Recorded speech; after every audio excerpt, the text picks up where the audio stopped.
constantly.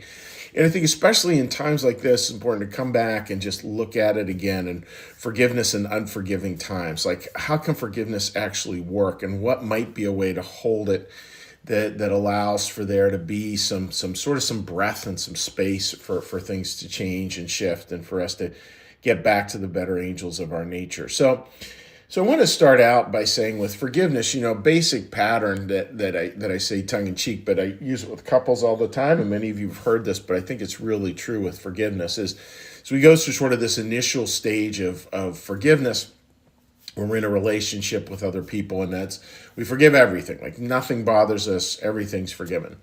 And then when we're in relationship for a long time, and that could be a relationship with a dear loved one, relationship with family, relationship in community, where we reach a point where everything bothers us and we forgive nothing.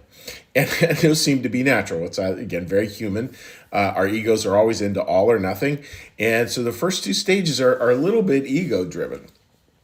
And then we get to the last stage, which is where forgiveness really takes root. And that's where we really understand the word itself. And that's where we understand this idea of forgiving.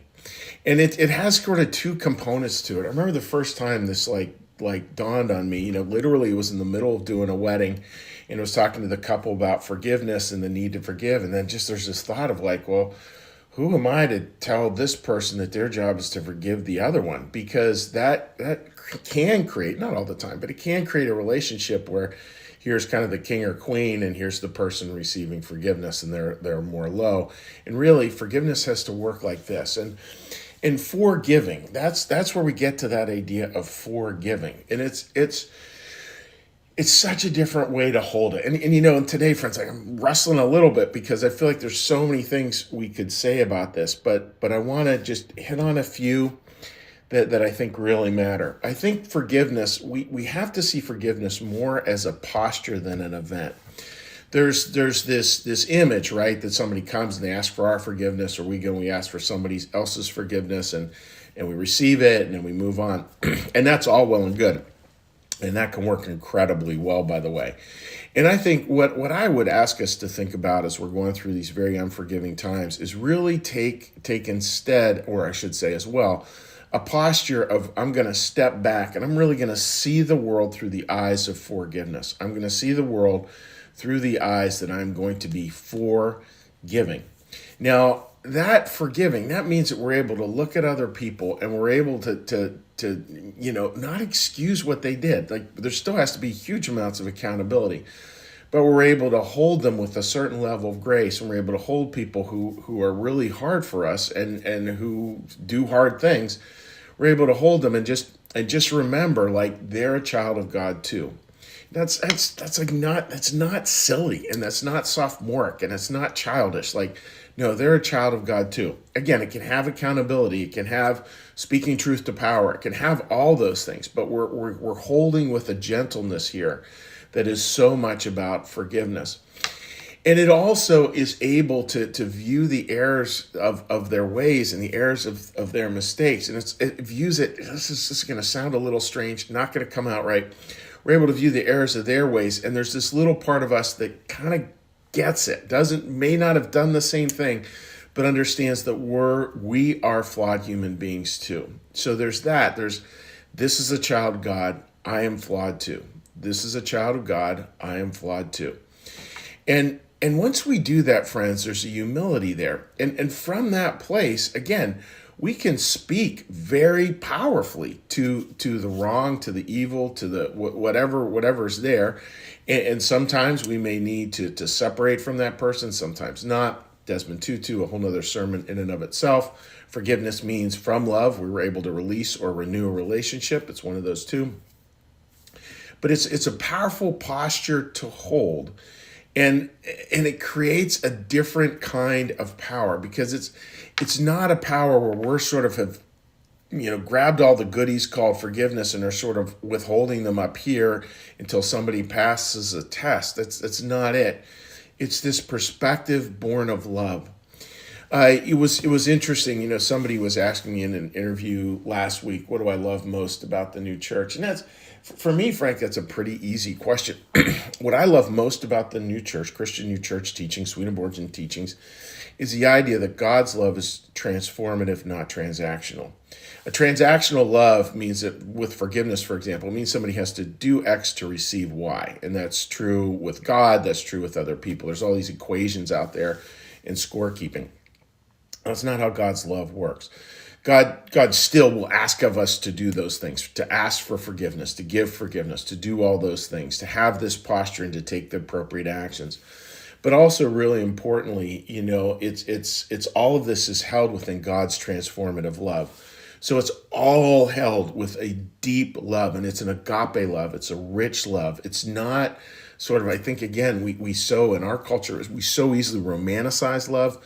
And that's not what we're talking about here. We're talking about the spiritual love, which is fierce, which is tough, which is leans in, which is willing to make changes in the world. Again, I think of Martin Luther King, probably as or Gregory Boyle. Those are two people who come to mind right away who clearly live that love in a way that really gives great testimony to what that love looks like. And that's where forgiveness really takes root. And that's where it really becomes a posture of our lives. It's not where we're like the mathematician trying to figure out the math of all the forgiveness stuff. No, it means we're coming at it with soft eyes. And we're able to speak very strongly to what's wrong. We're able to speak very strongly to it, but we're not out there to wound people. I mean, that's the key thing. We're not trying to own any particular group or shame any particular group. We're out there to stand for what's right, because what's right is right. I mean, and what's true is true, and we can keep coming back to that. All within this spirit of forgiveness, because what keep us, guess what's popping in my mind, when you come in the right spirit, it'll keep you from being a jerk, a righteous jerk. Like, who likes to be around that kind of person? Or a scold? Like, no one likes that. It doesn't work. Does not work. And we have to own that we might be wrong a lot of the time. That's also part of life. That's what true forgiveness is. And I'll close with this story, and it's a very short one.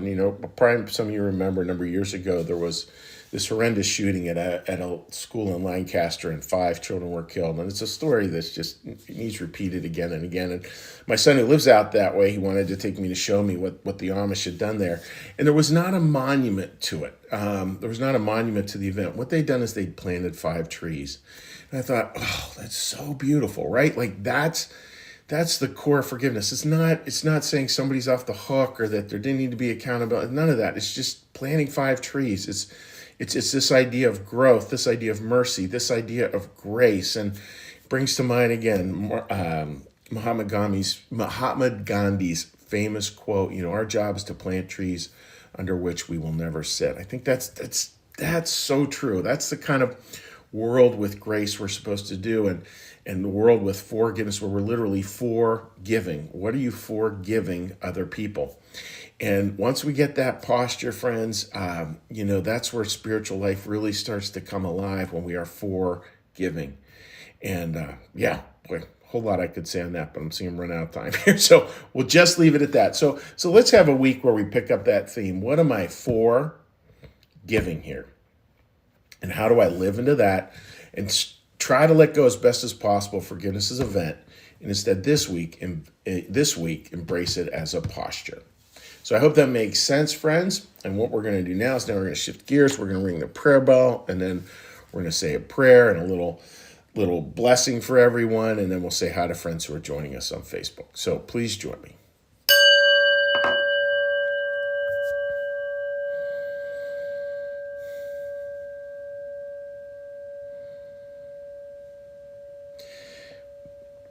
Be still and know that I am God. Be still and know that I am.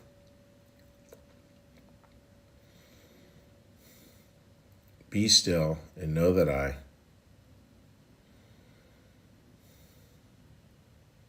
Be still and know that. Be still and know. Be still and. Be still. Be.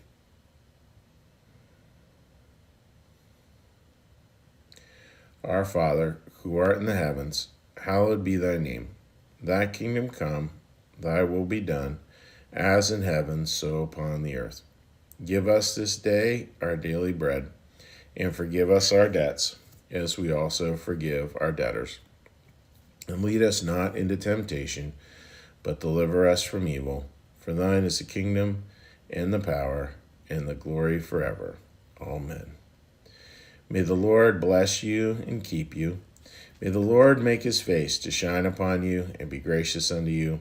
May the Lord lift up his countenance upon you, bring you peace, and bring you home. Amen. All right, dear friends, let's give a cheery hello to anyone who might have joined us this morning. And I hope you are surviving the cold. I got to find some way to get some energy to go shovel out a driveway this morning. All right, Marcus, good morning to you, buddy. I hope you're doing well.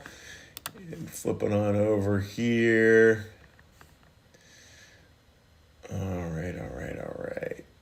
All right. Those are our comments for today. So, friends, wishing you all the very best.